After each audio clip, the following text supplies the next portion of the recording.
You're gonna. Good morning and welcome everyone to Deep Dives with New Perspectives. I'm Michael Bartlett with Merrylin LeBlanc. Good morning. Oh. Good morning, Michael. How are you? Doing good. My little Promethean Mercury is already like slipping forward more than it should. So Oh, yeah, slow down a bit, okay? Let's just take in that picture of the moon that you have there, of all things, because we're going to talk about the moon today. Yay! one of your favorite topics, and it's so funny because it was something that I ran across the other day in a little news blip. And what strikes me about the topic we're going to have today is there's a line that you say each week with your Moonwise Minute, something about cloaking us with her rays, or what's the wording you use for it? Something about what the moon, or in your Moon Minute, that the moon kind of blesses us with its rays throughout I the don't month. say anything about Oh, rays in it. I know okay. that. Maybe not rays, but meaning, it's energies. It's inner. She's constantly spinning astro news. Yes, that's it. That's it. Perfect. And that kind of leads into our talk. I mean, it's funny, like, and I was going to go back and read it, listen to it. And I thought, no, I want you to say it because I thought it'd be a good little, blurb. Because the lead in today we're going to be talking about is, and it's funny because I saw it just the other day, but it looks like they've been studying this for a little while, but it ends up that the moon has a tail. Yes. Yay. As as actually not all probably, but most creatures on this planet have tails, including we humans. I mean, ours has kind of, we talk about our tailbone, and there's lots of versions about that, and I'm not a medical person, but somebody into human anatomy could probably tell us a lot more about it. But, a lot of the animals that we interact with also have tails. So there's a whole metaphor about tails that we could talk about, and maybe we will as we get along on this. It's not something I was thinking about until this moment. I know it's kind of funny. This is going to be really enjoyable to see where this leads because I kind of found some other information, which I'll show in a second. That you and I briefly looked at, but we try not to talk about ahead of time. But it's already kind of interestingly already weaving in those two things in a way, right? So, Right, right.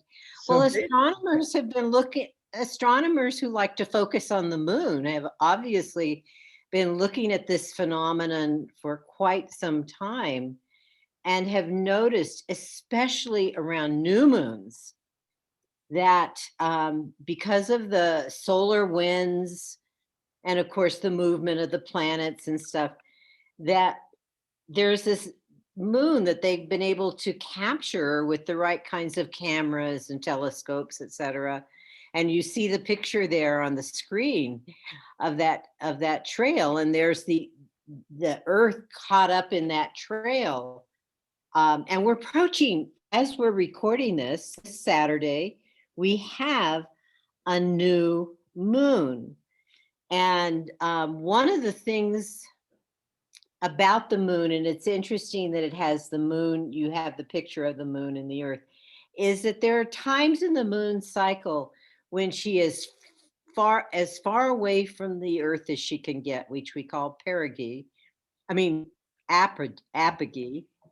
And when she gets as close as she can get, which is called perigee, but not, and this goes, monthly, but not every month is she the same closeness, and one of the things that you sent me, I guess, in the information that you were digging up is that this tail that the moon creates, which is made of sodium, sodium. table salt. And actually, I mean, there's different kinds of sodium, but in the articles again that you uncovered, most of it was table salt, and that this effect is even greater the closer the moon is. And basically, in terms of her perigee, she's not exact in terms of the closeness to the new moon.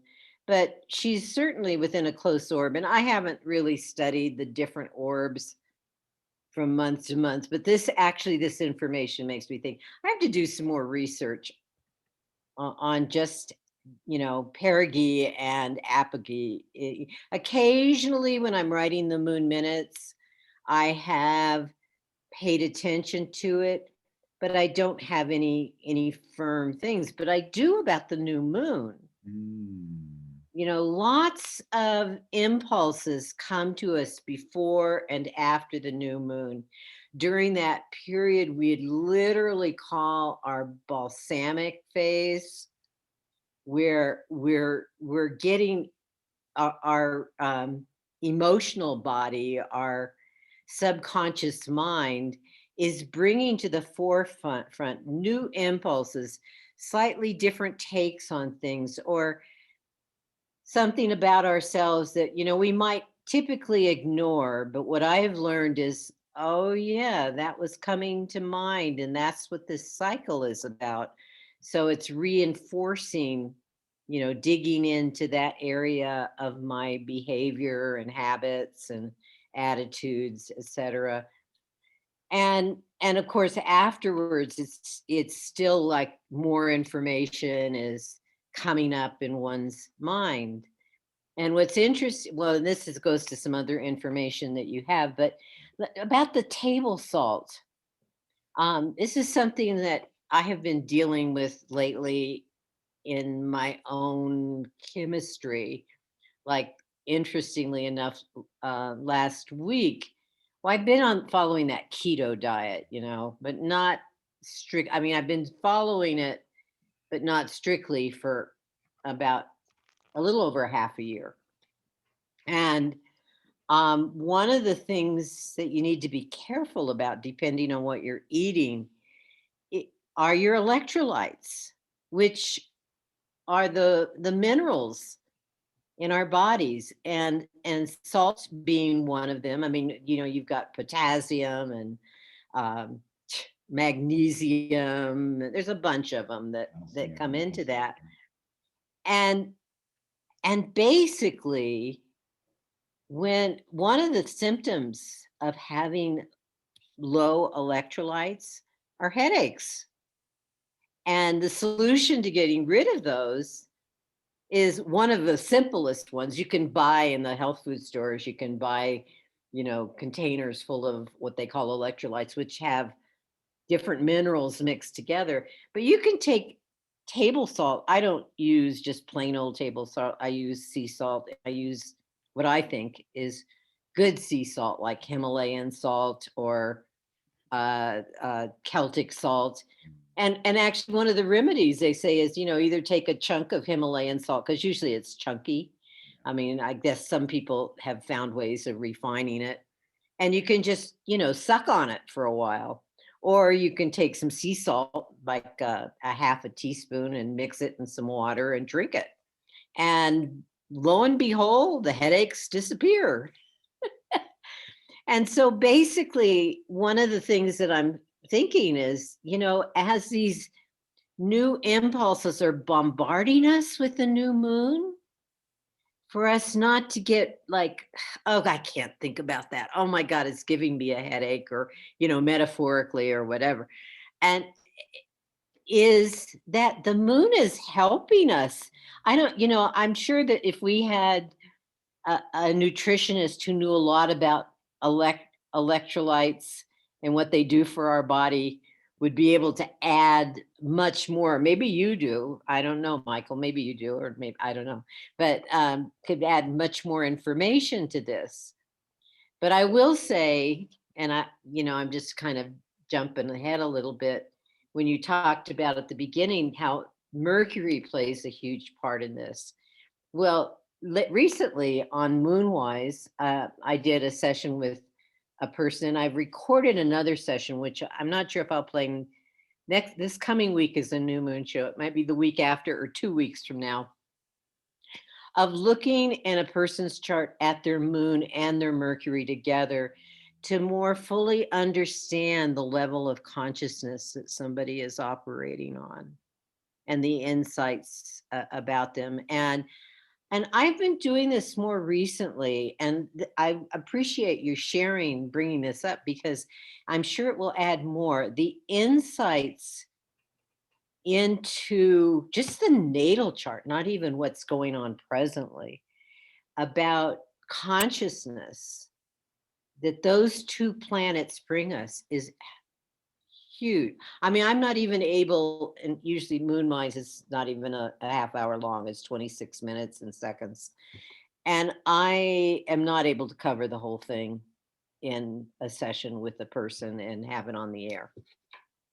So maybe someday I'll have to do a continuation with the person and have it on the Yeah, air. or do it here. Maybe we talk Oh, about it here. The oh, interesting yeah. thing, like, is, I mean, what I love about what you're talking about is because I was just like ruminating on this morning. I was reading the material and then taking a shower. I love showers because it just kind of resets my system. And all of a sudden, I was going, Moon, Mercury, Moon, Mercury. I'm like, oh my gosh, what do they have in common?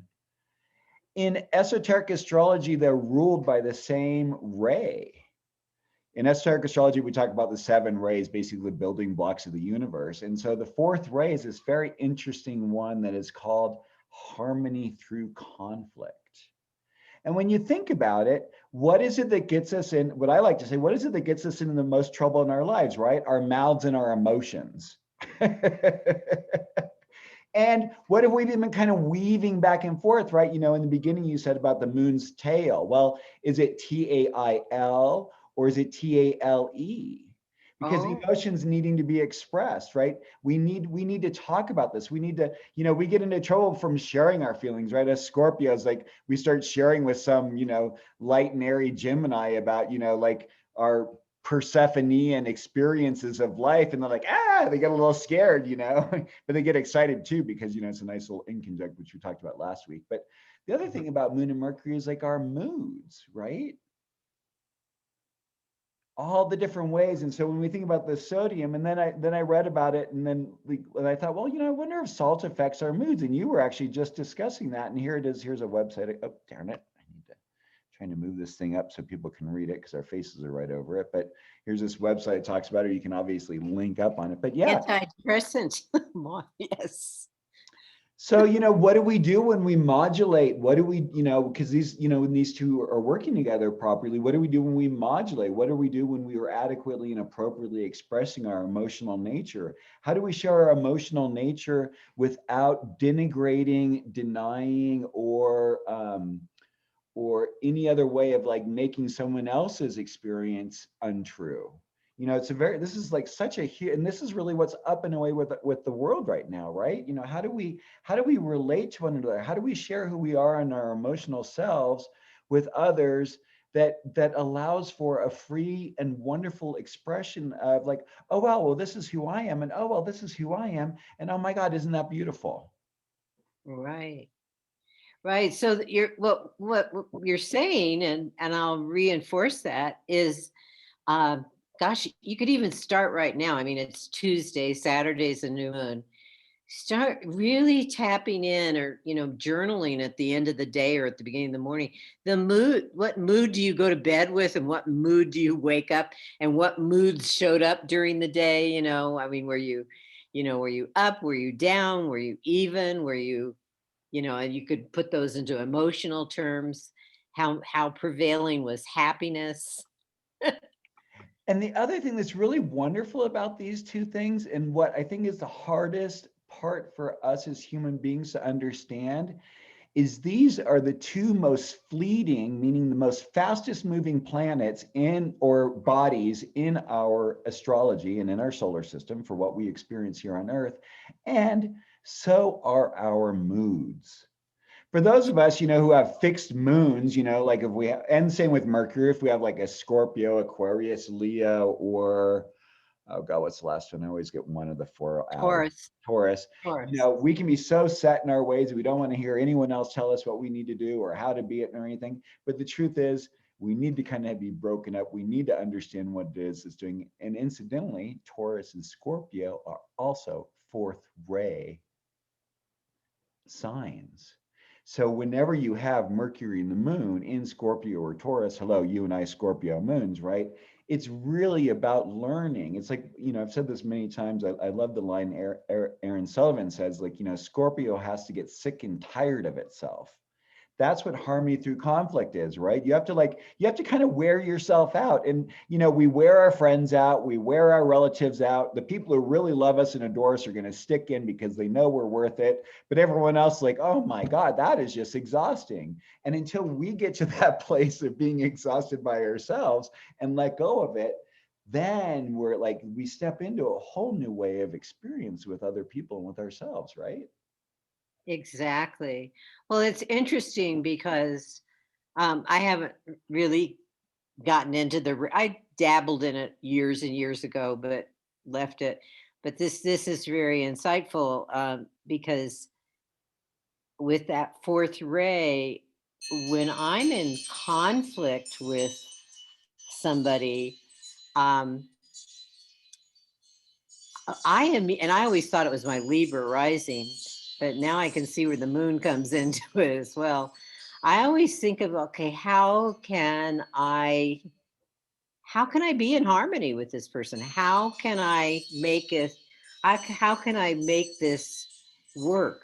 How can I, it's not like we have to be best buds and hang out all the time, but in our interactions, can I be respectful?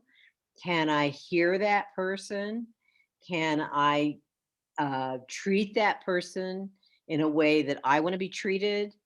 I mean, that's always been a consideration for me. And I think what actually is really important for all of us, for all of our lunar placement, is that other person able to honor our emotional selves, our emotional authenticity. Because I think the truth is, we make it about you're Libra rising. So, that's probably, part of you for your orientation. For me, it's kind of like, one of the decisions is this a healthy relationship? And should I be in relationship with this person? And I think that's an important thing we need to ask ourselves. And not that we don't love a person or we don't accept them, but it's like, we're all at various phases and stages in our lives. And sometimes we have to just go, you know what? I don't need to have those kind of relationships anymore. Yeah. Well, I do ask myself that question. But, there are situations sometimes, for example, in a workplace, especially in a workplace where you're working with a lot of different people. And you have no choice. Yeah, exactly. That's more the scenario. Or Good when you're point. in school, and you're in classes where you've got to interact with your fellow classmates, etc.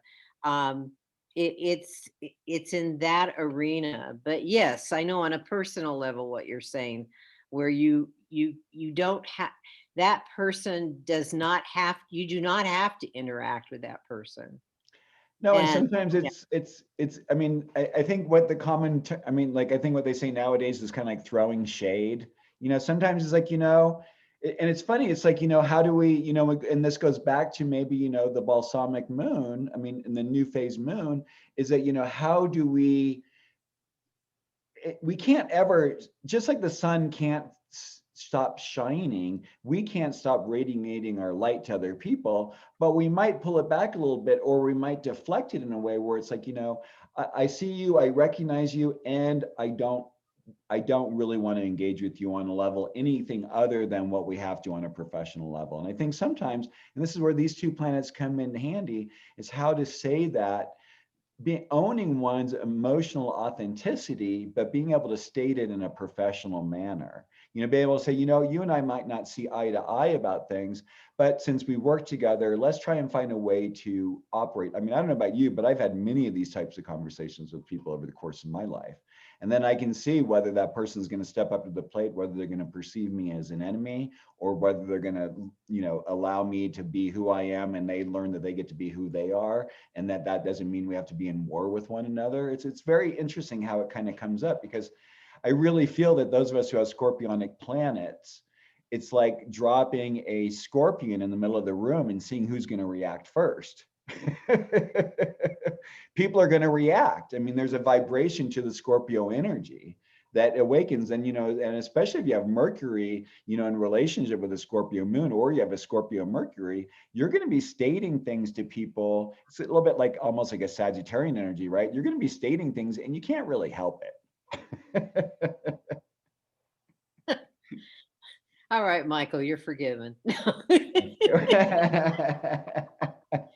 This is so much your energy that you're talking about there, which is interesting because, and again, I'd say with the Libra rising, uh, I don't I don't drop the Scorpion there very often. I have done that a few times, but I don't, I, it's not my my sense is, inclination to do oh, it. okay. My sense is actually that it's there, and that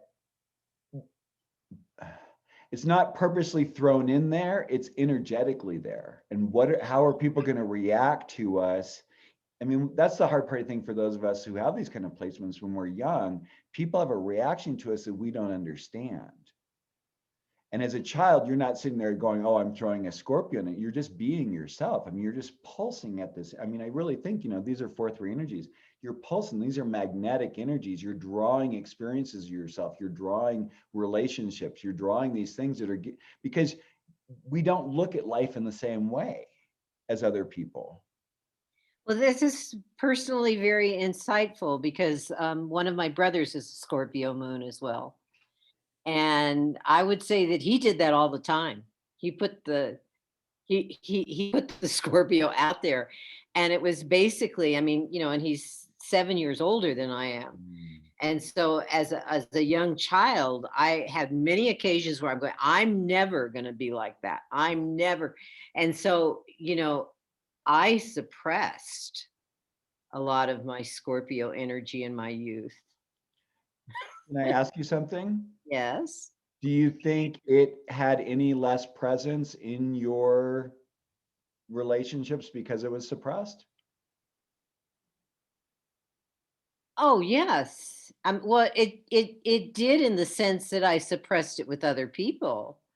It took me years to really express how I was feeling to people that have been close to me. Yeah. Yes. That's probably the Scorpio theme too. I mean, it's Well, yeah, because you're vulnerable, and it's sort of like you know, I, when Scorpio does that, there's a great vulnerability one way or the other, whether it's suppressed or not, because you don't know. And I could ask you, you don't know whether somebody's going to sting you right back, and that is not a pretty picture. or drop you I mean, like a hot potato. it's funny because this older brother that I'm referring to, I'm still to this day very close. And actually, of all my siblings, he knows more about me than any of the others do.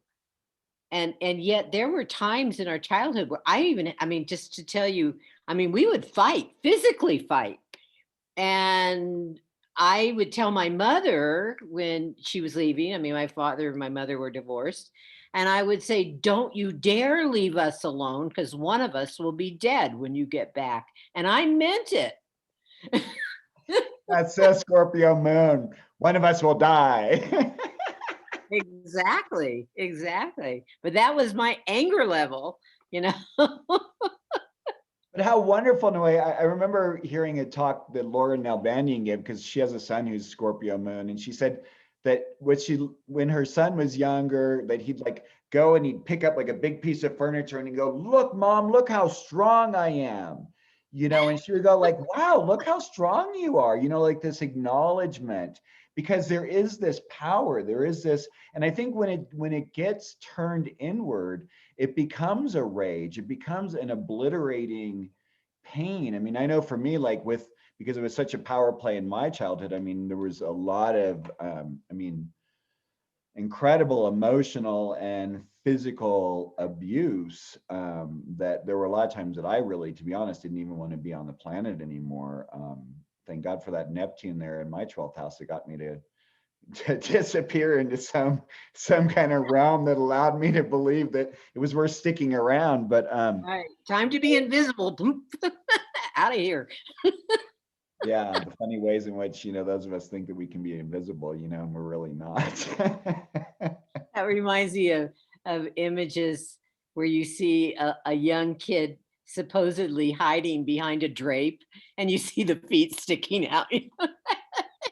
I'm out of here. It's so precious because there's such an innocence in that, and but also, great pain, like um I think for many of us, we've kind of gotten along around a wide topic about it, but just like being safe in our bodies. I mean, the moon also represents our bodies. It used to be thought of as just the woman's body, but I think it actually represents men's bodies too. It's definitely our emotional body. And so, like, how do we care for it? How do we do it? And I think if there's anything about the new moon phase, is that it gives us, it's an inward time, right? Yes. Well, you're reminding me too, though, also I look at the moon and the fourth house, the natural house for Cancer, the sign that the moon rules. I look at that as the physical body. I know the appearance of the body is the first house, the ascendant, and all of that. But in terms of the actual body and what it is in its fullness, like, our body is not just how it appears. It's got all these mysterious or hidden things going on inside of it, and it's I think of it as the home of the soul in this incarnation. And so consequently, this whole thing going back to the tail and it being made up of sodium and our need for basic minerals, salt being one of them.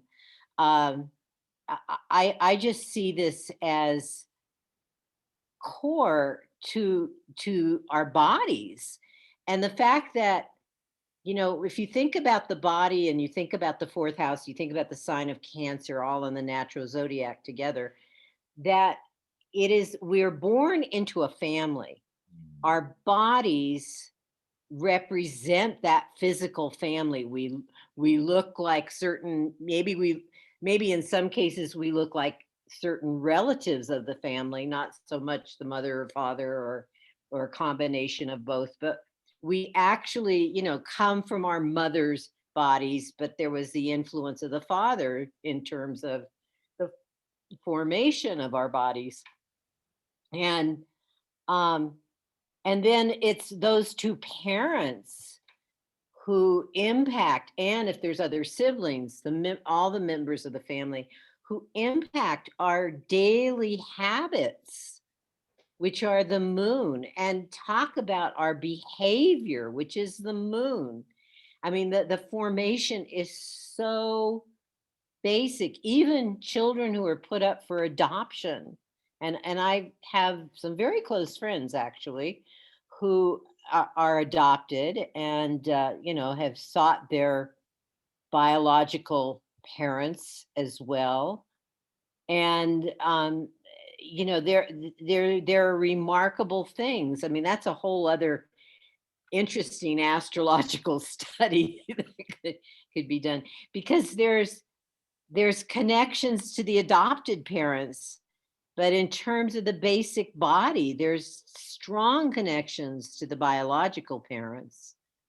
And these days, thank goodness, and this has been in my lifetime. I'm not sure when the happening, but for a long time, adopted people could not access their records, but now they can, and they have been able to for several decades now, um, which has been beneficial. And it's not, there's an emotional component to that, but there's also a physical component, and that's partly why those records have been made available, because there have been individuals with biological conditions that have not had, there's no understanding of them from their adoptive families, and it's been by researching the biological family that there's been greater understanding to their biological makeup and the conditions that they've had.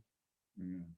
23andMe and other, other things. But I mean, it's interesting, with the moon and Mercury both. I mean, we're talking about, nurturing, the emotional nurturing, being talked to, relatability. I mean, all kind of like, like we think of sodium as kind of like one of our basic needs. I think, these things are also our basic needs. They find children who are left alone and not spoken to, in the incubators don't tend to survive, children who aren't touched and held. I mean, so these are kind of like our basic understandings. And I really enjoy these types of views where the physical reality is matching our energetic understandings, right? I mean, people always talk about astrology as being so woo-woo and everything, but here's like a wonderful place where the two are so, this whole talk that we've had is just like a wonderful weaving of, our biology, our cosmology, our ideology, our beingness.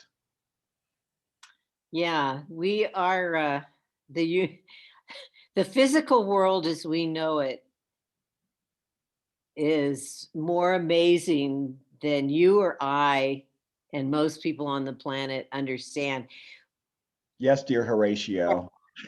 Well, I mean, just as I've said, there are scientists that know more about this moon phenomenon than I do, for sure. And I don't know about you, but uh, and uh, and yet their knowledge fills in my knowledge of this science that we call astrology. And it it it comes down to, this is one of the things that has always made me interested in systems theory, because systems theory does look at the interaction of various systems. Astrology And is a systems theory. well, it is. I mean, I studied at a graduate level systems theory, and a professor emeritus professor, accolades from Sweden. and I asked at one point, because he was talking about systems, and we were all talking about systems. It was a disciplinary course. And I said, well, what about astrology? He said, perfect system. And I learned the I Ching from a physicist from Stanford. Oh, So beautiful. yeah, so I mean, theoretical physicists know this. They may not be talking about astrology or the I Ching to the vast whatever, but But to their friends, they are. yeah, Einstein exactly. was an Einstein was an esotericist. I mean, if you don't, I mean, I think that's what's kind of interesting about that. What is it that there's a certain type of Christianity, they call it, like it's about, it's another way for, they call it about evolution, but it's like creationism, but it's about divine something or other, but like it's like God inspired in a way. And I actually think it's right, but it's just being looked at from just like a slightly different vantage point, because it's like, and this is what we learned in esoteric astrology, and I think any of us who kind of think about it, we are these physical beings, which is spirit matter in its most densest, and our spirits are physical matter in its least dense form. And we're this wonderful conglomeration of the two, that we get to play with these different fields of beingness along these different continuums. And I think I agree, astrology is such a great representation of it, and I kind of like a doorway of understanding things in such a great way that makes perfect sense, at least for me and you. Yeah, yeah. Well, this has been fascinating. I'm not sure where we're at time wise, but How you've can got people some more find things. you? Oh, okay. I thought maybe you had more on your, no, how can, well, No. they can find me at, there you go, moonwiseastrology.com, all one word if you're looking it up. And that's a homepage of my website. And there's contact information there. My phone number, 505-690-1878. Email Merrylin LeBlanc at gmail.com. I do put up links under Moonwise and Moon Minutes to my show at ksfr.org, where, if you go to ksfr.org under their program tab, you'll find podcasts, and they're done through lipsin.com. Yeah, so there you go. How about you, Michael? Perfect. And I've got a few things coming up. I just want to share. One is starting this month in March, we're starting an astrology for healing. Please feel free to sign up. There's going to be some great talks, one each month, all about ways in which you can use astrology to learn, grow, and become. And then in May, I'm going to be starting to, no, April, actually, the end of April and then the beginning of May, a free talk on YouTube Academy, which Stormy Grace is setting up, which is really fun and exciting. And finally, I'm available at cormichael.com or 505-690-3860. If you like what we're doing here, please hit like, please subscribe, please tell your friends, send comments, leave comments, ask us questions. We are here to be of service in whatever way, shape, or form we can.